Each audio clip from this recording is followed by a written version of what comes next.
Back with our 2 days of live coverage here at the FPA National Conference, 25th anniversary, here in Las Vegas. Our next guest is Brock Jolly, who is the founder of, help me with this. The College Funding Coach. The College Funding Coach. So whenever I'm at these conferences, I kind of stroll the aisles and what would I be interested to hear about if I wasn't here? And this is something I'm interested to hear about. So we could talk about how you help people fund college, and that's good. I know you're talking about that on stage tomorrow. But what I want to do is talk about how you've leveraged this idea of educating people on how to pay for college, how to afford college, and turning that into a marketing system. Tell us about that. Yeah, so I'll give you a little of the background. So I started in the business right in the middle of the dot-com bubble bursting. So maybe some of your listeners, same deal, right? Or at least they lived through it. Yeah. And I just kept hearing from parents over and over, how are we going to pay for kids' college? And I was 22, 23, 24 years old. I didn't know.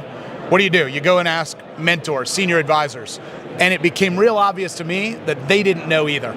And I've done some research on this, and what I figured out is that college funding is the #1 financial fear of most American families, but very few advisors truly focus on it, right? Because, it's like the Willie Sutton rule, right? Why do people rob banks? It's where the money is. College funding, in theory, isn't where the money is, because what do people think about?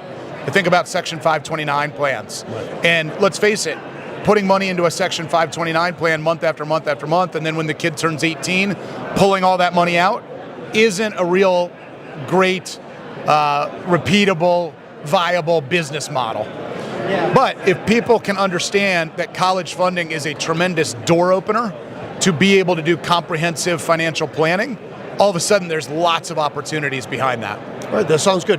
One thing I would probably mention, especially in the RIA space, we're seeing more and more of this at our shop at Sovereign, but also in general, is the idea of subscription-based planning and just fixed-based planning, in which case it's not so much an AUM fee anymore, although that's still a big part of it. Right. You can charge fees in a lot of different ways, especially in the RIA space. What I want to do is pivot to how you've turned this into what seems to be a marketing system that other advisors can plug into. That struck me as very interesting. Yeah, and that was not the design originally. Originally it was, hey, how do I do this? Yeah. And it became real obvious to me that there was amazing demand. And I live in the Washington, D.C. area, and so I had some advisors who I brought in who were down in Richmond, and then somebody in Philadelphia, and then it took off. Because what I realized is that these are not challenges that are unique to Greater Washington, D.C. These are problems that families in Dallas and Detroit and Denver and lots of other cities that start with D have. And so where do families have their money? It's in the equity in their homes, and it's in their retirement plans. So there's kind of two paths. There's this path of, well, maybe you can qualify for need-based aid, and if that's you, we want to help you, we want to show you how to do that. But there's way more families in the areas where our advisors are teaching classes that are never going to qualify for need-based aid, and they don't have the liquidity or the cash flow maybe to be able to do it. So maybe retirement looks great. Maybe they've got a lot of equity in their primary residence, but they don't have the liquidity to pay for college. And so it's getting in front of that parent and having an intelligent conversation around, how do I save, plan, and pay for college and still retire one day? That's really the message. And so it's equipping our advisors to be able to go and have those conversations. And like you said, it's a subscription model. So they keep 100% of the revenue. We're totally distribution channel agnostic. So the idea there is just, it doesn't matter to us if it's a broker-dealer, an RIA, whatever their affiliation may be. We just want great advisors who can go and add value, have an impact, tell this story to parents in their communities. Sounds good. So then how does the marketing system work? What do you do for these advisors to help them leverage this educational model to get new clients? I'm a strategic coach guy, right? So unique ability. So we want advisors to focus on their unique ability, which generally speaking is not all the in the weeds stuff. Most advisors are pretty good at standing in front of an audience and telling a story, getting people to raise their hand and say, yes, I want to come meet with you.